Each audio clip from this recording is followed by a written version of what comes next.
Previously on Tales of Function Season 2. Tyr. Tonight, we meet a most unusual god, Janus.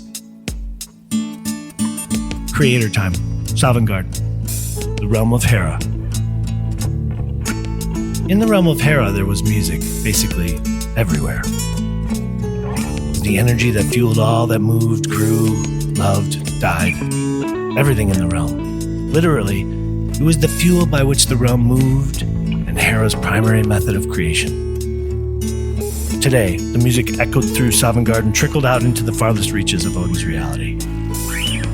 Far from the realm of Hera, deep in one of his musings, Odin raised his head as he heard the slightest hint of the music. Music was what Hera was calling it.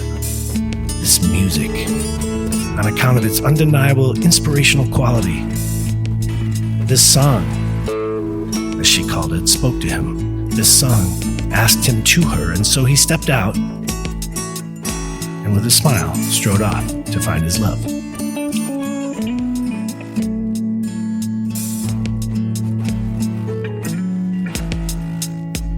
Hello everybody, I'm Nate. Welcome to this very special God episode. Couple really important folks in the studio tonight. Hello, Connor. Connor Marin here. And his partner, Cass. Hi. She's I was going to say wife, but then I would immediately have to follow out with who is a person, an individual whole person in her whole right. Well, so we'll just... Thank you.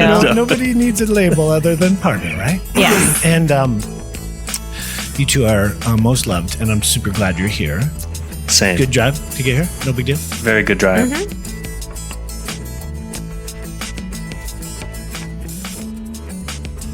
Odin knocks quietly at Hera's door. Inside, she looks at her creation on the table, adjusts their frock, and then goes to answer the door. Odin hugs her and enters the lab warmly. He strides right to the table, and then startled turns to Hera. Well, that's unusual. What are you calling them? Janus, says Hera, with quiet awe. And why are they special, Hera? Hera shifts uncomfortably under the gaze of the Allfather, her love. I wish for them to spread music to sentience, knowing the request was immense. Yes, said Odin, for they will need music. Almost as much as they will need love. Speaking of they are ready to meet Janus. Outside of time, creator time, no time, however you want to think about it. Janus, you awake and are sitting comfortably in a black chair in an all-black room. All around are what seem like very high-tech instruments and tools and, well, pieces and parts of what look like bodies. Legs, arms, etc. You're not afraid or upset. Across from you sits an old man with a white beard and a short white hair. He is wearing a black turtleneck and black slacks. Next to him sits a beautiful tiny woman in a black gown. She's not more than 9 inches tall. Yeah.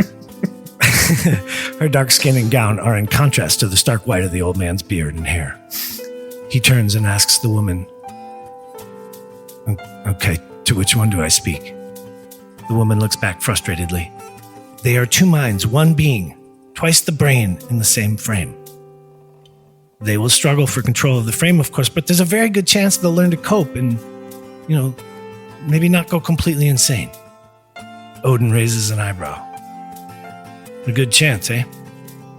Okay. So basically every time you guys need to make a decision, you'll have to kind of roll for it to see who's in control of Janus at the time, okay? What do you picture Janus kind of look like? I've got something. I've got an idea. Okay, right, cool. Then they won't be... Do we share them? Yeah, Sure. yeah, please. Go ahead. You go. Okay. I'm picturing like... Oh, wait. Great call, Connor. Not yet. Please hold on to that thought. Great call, Connor. Hold on to that thought, please. Okay. Great call. Okay, good. Hello, Janus. My name is Odin, and this is Hera, your maker. He pauses and smiles. Expectantly. What do you do? Roll a dice, please. Cassie was a 3. I was a 13. Okay, 13 makes the choice. So one of the faces kind of rotates at Odin and says, or does, it's up to you. What do you want to do? Anything? Well, Odin. I think that's it. I'm still waiting for Odin. I was expecting and hoping. So, Cass, if you look at your sheet, am I still up on the TV? Yeah. You see this one that says all of these middle things are your skills. Oh, okay. And because you're a god, you'll see some of them are insane. Like, for instance, Cass, the one, like we were talking about, the animal, you have spells on top of it. But if an animal came at you, just because of your general skill, you might be able to just, okay, I reach down and pet it and it stops. I'm like, okay, we'll roll for it. You have to roll better than a 3, basically, for you to be successful. It's like insane high number, the 17. But for instance, here, you're sitting in, you just were born, but you're completely aware and including of each other, and you're making. These are all the skills you have. So my question back to Connor now is, what do you want to do? These are the skills you have at your disposal to do stuff with. Check. I want to do some intimidation. I figured you might. I feel like with these people trying to figure me out, I want to be a little intimidating. Yeah. How do I intimidate? Yeah. I want to test their knowledge of random trivia. See what they know. Okay. Okay. You have, a lot of knowledge, but we are in kind of a zero space time. So go ahead. I'll kind of determine as the ultimate arbiter of the game, less more a character, what is kind of known, right? What has been created at this point, even, right? Because these are just, all of this stuff is just manifestations of the god's whims and ideas and thoughts and songs and. So, go ahead. Intimidate away. I got to get into a rhythm here. Do you have anything, Cassie? Janus? Do we refer to each other as Janus? I would say you don't refer to each other. Okay. Okay. You can talk about, this is above board, so you'd say Cass. Cass. Ask a trivia question about classic rock music. Okay. How many studio albums did the Beatles have? The Beatles have not yet been. I don't know what that. There's Beatles are an insect. You fail. You don't know the Beatles, idiot. That question doesn't make a lot of sense. Okay, I think you might need a reboot. Yeah, let me reboot. Can you walk me up to the point where I'm being prompted? No, again? you're good. Odin's like he reaches out, puts his hand on his shoulder. He's like, Janus, it's okay. You're not in any danger. Okay. You're not under any threat. And I know this is all super confusing right now, but someone else wants very much to meet you. Is that okay? So I'll start doing this so you know that we're legitimate. We're going to ask your permission on everything. Is that all right? Would you like approve. to? There's another person that would like to meet you. I approve. Okay. Here's what I need you to do. Roll.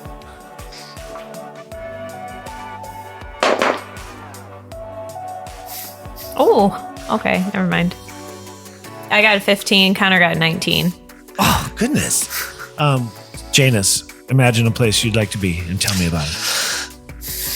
There's a forested land on the edge of a great lake. The water frothing and frothing at the coastline. So frothy. It is eroding away the granite slabs beneath the water. And out in the distance, there's a small island.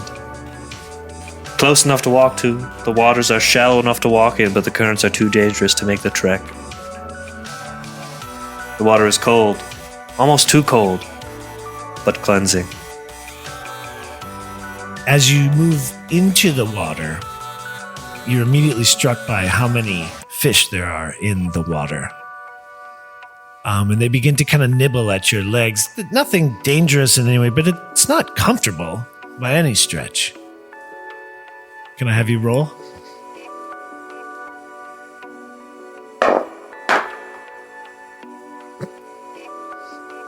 I got a 10. Cassie got a 2. Cass, this is good because when it matters, you're going to read. Okay, God Connor, willing. what do you want to do with these fish? I would like to continue letting them nibble on me, for I believe they are removing dead skin. Okay.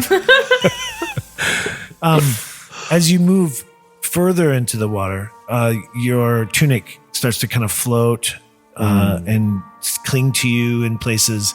But you realize as you look into the water, you see a light.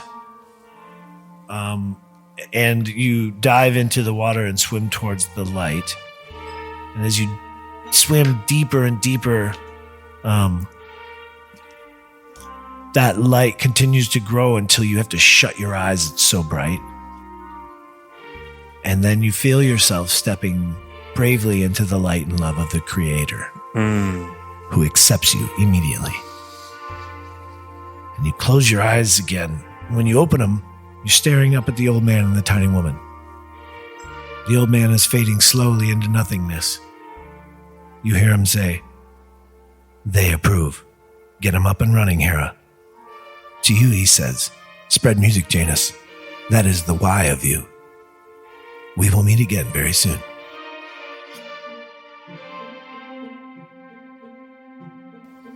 Earth Year 0. Common Era.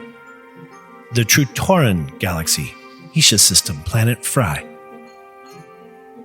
The engine started 4,000 years ago. The cycle has almost come to an end, but has yet to be decided.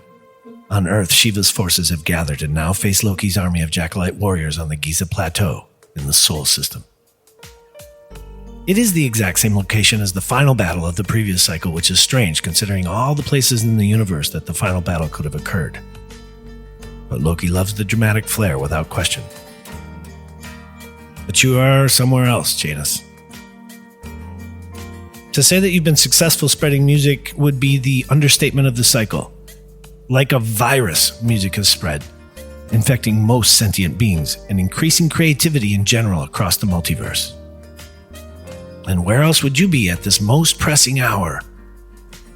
Why, a music festival, of course. This is the most important music festival in the Trutoran Galaxy, and King Huntilis here on Phi has gathered his nobles to his palace, where hundreds of other celebrated musicians will watch in the performance hall while you demonstrate a most unusual instrument, something Hera calls the guitar. Why here? Why Phi? It's the end times and you're a god. Why are you not strapped to the hilt with weapons and armor and in command of a fleet of starships? Because you have one job. Get to the throne room of the palace and press the button. You simply have to press a button. Many cycles you've nearly died fighting to stop the engine. So many friends lost. This time, you have to press a button. Here on the side of the universe, opposite Earth, and opposite all the fighting, in an insignificant system on a backwater planet, you're dressed in your finest performance attire. No armor, no fleet, a waistcoat, and a fancy skirt. Silently, you curse Loki for giving you this mission. Worse, no one has told you what the button does. It's all so irritating. You stare out into the hall, blinded by the lights, and approach the chair in the center of the stage. You bow deeply to the royal box. You can vaguely see a dimly lit figure give you a pleasant wave, and then the king speaks. "My dear Janus, celebrated traveling minstrel and magician of the highest order, the light is yours." The hall goes dark, and a single spot shines down on the chair and instrument in the center of the stage.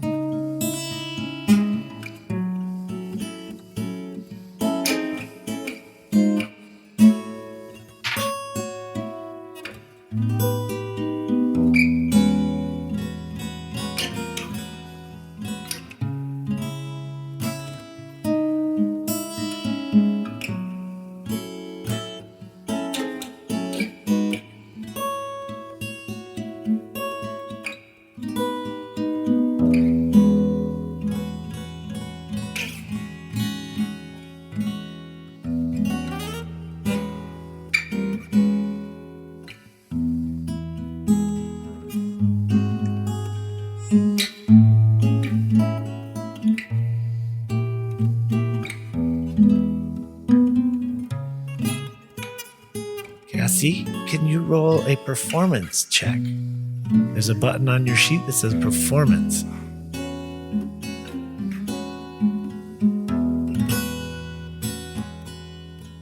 Yeah, come on, keep going.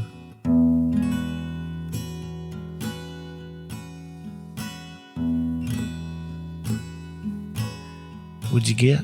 23.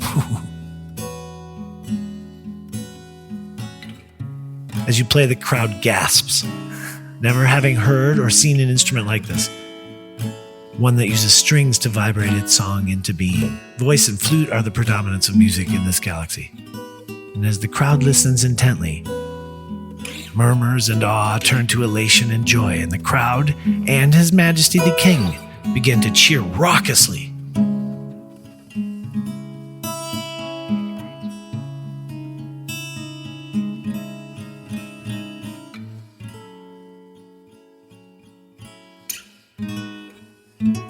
And as your song comes to an end, the entire hall is on its feet cheering, some stomping their hooves in appreciation.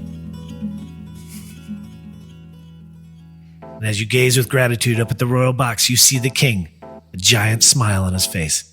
His handsome partner, the king's man, stands next to him, cheering equally as exuberantly until suddenly his face turns from joy to horror as he gasps and gurgles blood from his mouth. The shiny tip of a giant blade protrudes from his chest. As the king turns in horror, his head is pulled back and his throat is sliced open. The strong satyr's body falls lifelessly to the floor, and behind him a vicious-looking bugbear holds a dripping knife. Bugbears appear throughout the concert hall, and screams and shouts and pandemonium ensues, with satyrs running everywhere, and bugbears attacking them at will. It is quickly becoming a bloodbath. What do you do? And you should roll.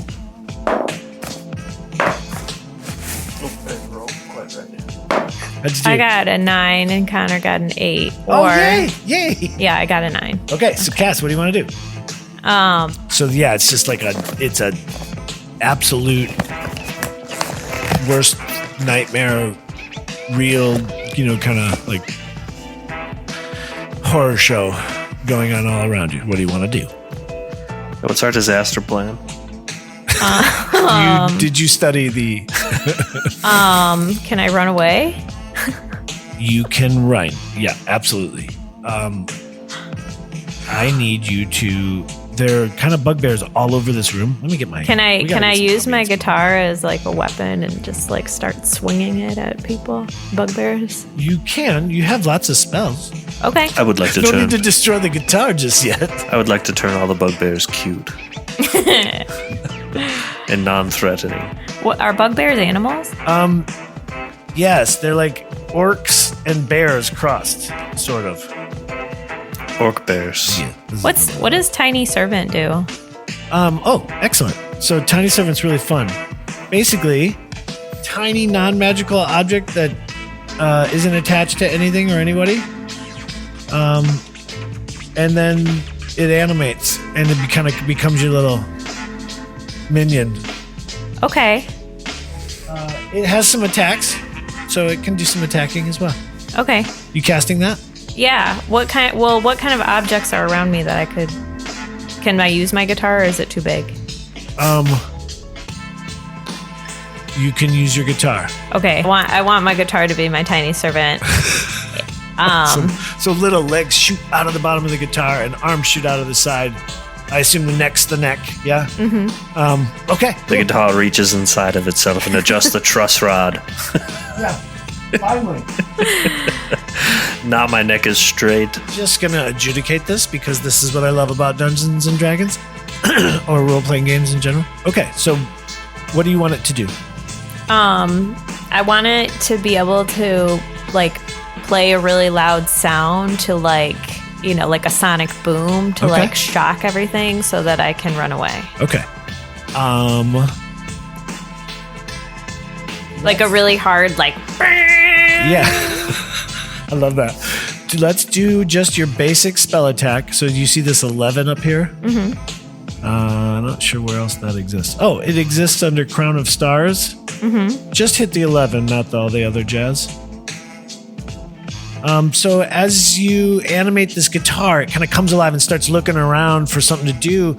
A bugbear is absolutely kind of flummoxed by what he's seeing, and it takes him a couple seconds before he decides that's enough of that. He's going after it. So he heads towards the guitar and you, which I assume we're standing nearby. Do you want me to roll it, or did you already? I can't find it. You said I got you. Okay. You got a 22. So describe the sound that comes out of this thing.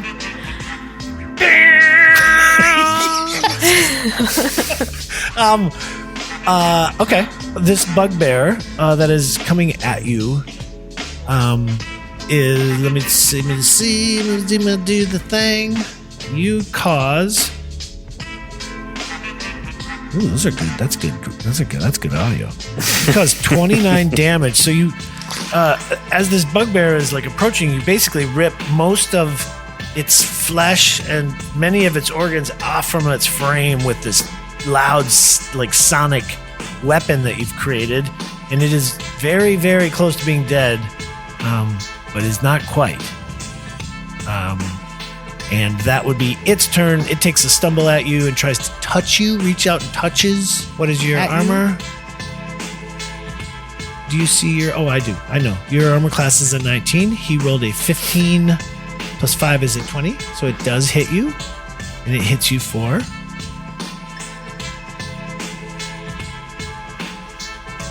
It's dramatic. 16 damage. Okay. Okay. Your turn, though. After you take that damage, most of the other bugbears are killing other things. There's lots. This is a full-on riot going on around you. It's basically a full-on massacre going on. Nobody was armed, so bugbears are having their way, and there's many of them. So your turn again. Let's roll for control. Roll for control. I do like that. It's kind of good. Oh, 5 and 5. Ooh, dualies. Okay, decide together then. There's so many bugbears. Why don't we use one of them as a shield, or turn a bugbear who's already perished into a weapon? You can just look at this thing and find that this bugbear is like 2 hit points left. Oh, 2 hit points? Yeah. You could easily grapple him. Can we just slap him? You grab his arms, I'll grab his legs, and we'll just... Okay. So if you're gonna just slap him, you need to go to. Why don't you use like lightning lure or something like? You have some like damage stuff like up in this cantrips. But if you want to just slap him, which I do support, you'd go to actions. Do you see that little button? This is actions. And then all. And then you have this crown of stars that you wear that would shoot him naturally. And then you have this unarmed strike. If you want to just slap him, you hit that 8. Yeah, we're going to hit the unarmed strike. Get him. Slap him. Slap it. Slap him. Slap him. Slabby. We got a 17. Okay, that hits him.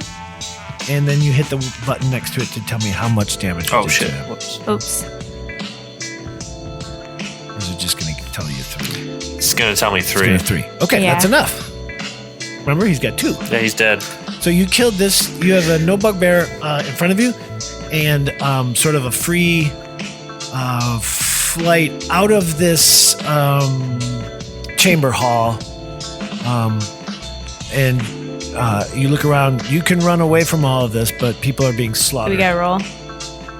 Roll for control, or we're just deciding more? Yeah, roll for control is a good idea. Let's do that. That's correct. This is the character. Sorry. This is 18 versus 10. Okay. I win. nice bit. So, Massacre Hat, we gotta do something to stop the massacre. Okay, so the engine is Yggdrasil is the tree that everything's created from, right? The engine is basically the ship, or the it's the process by which this whole cycle comes to an end, potentially. But the engine is Shiva's ship. Shiva is the creator's champion in the deal.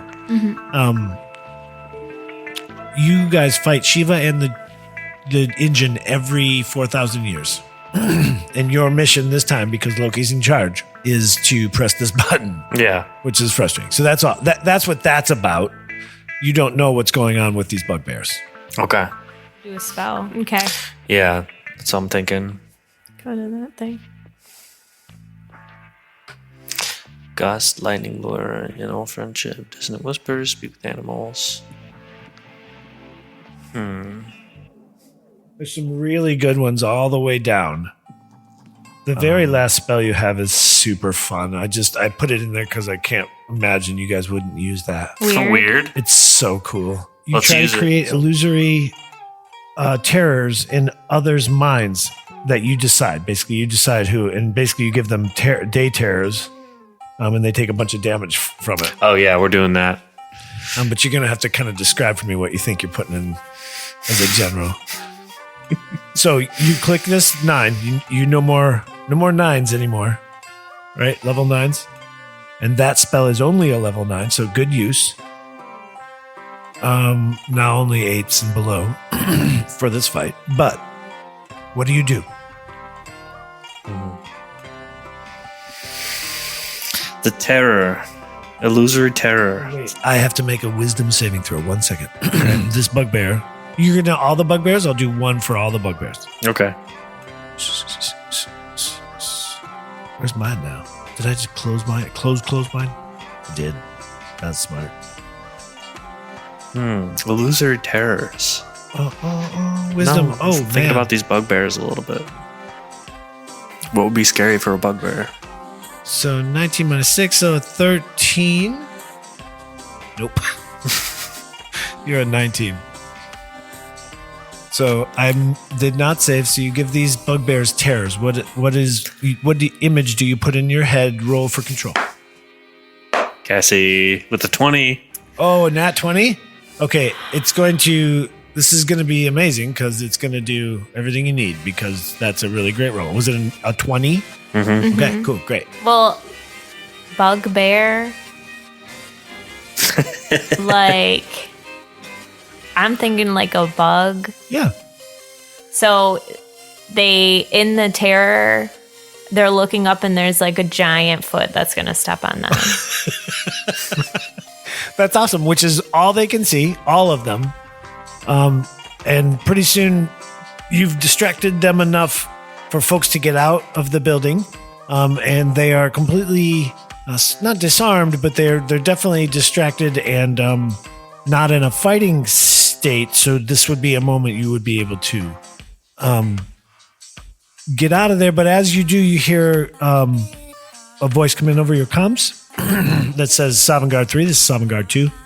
Signal received from Loki. Where a go? Get to the throne room. Press the button. Repeat. Where a go? Get to the throne room. Press the button. Which you, I assume, tried to do. Oh, yeah. Oh, Okay. yeah. Let's have an investigation check to see if you can find your way there. No, that would be a survival check. I know that doesn't Plus make 8. sense. Yeah. It just is the kind of like maps and finding your way and routes. We got 23. With very little difficulty. In fact, some of the things are labeled. Your turns are even like labeled for you. You find the throne room right away, and you press the button. And you stare at it. You stare off into this empty room.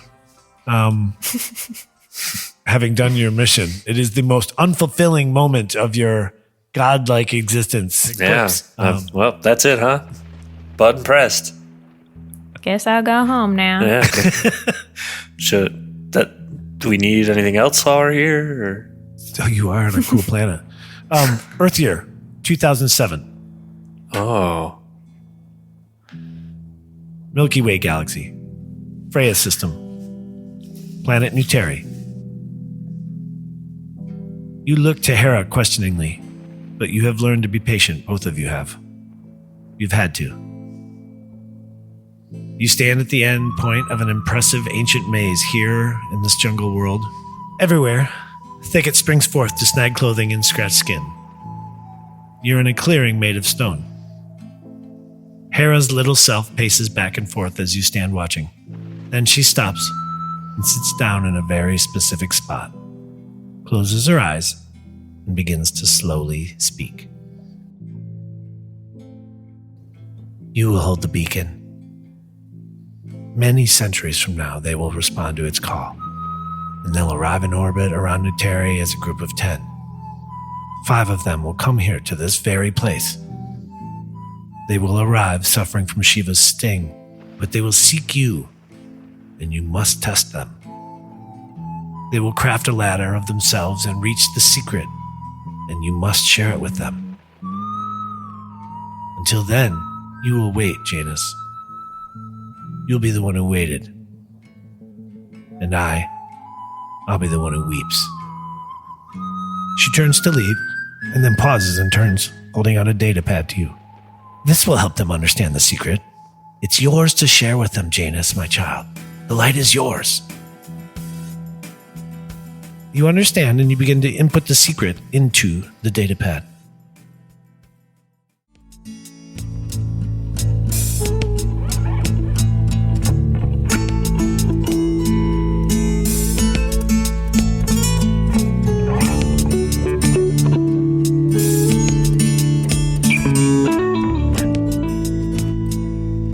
In the beginning, the Creator made the cosmos and the multiverse, and then they made Odin the Allfather, their companion being.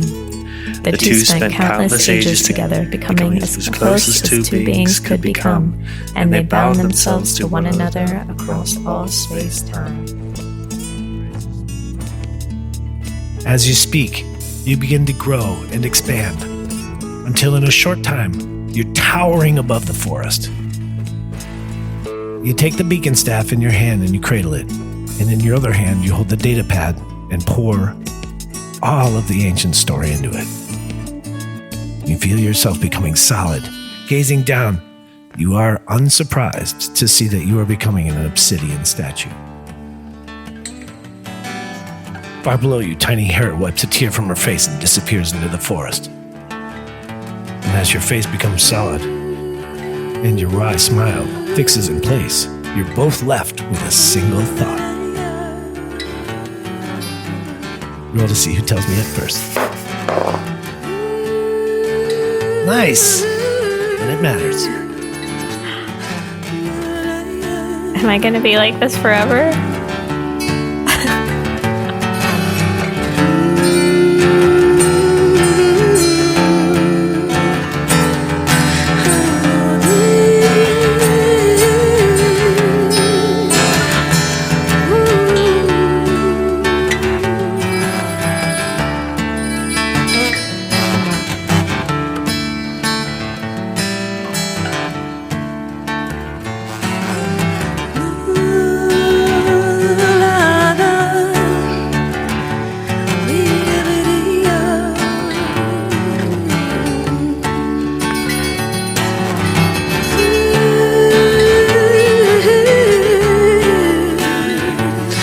Listen to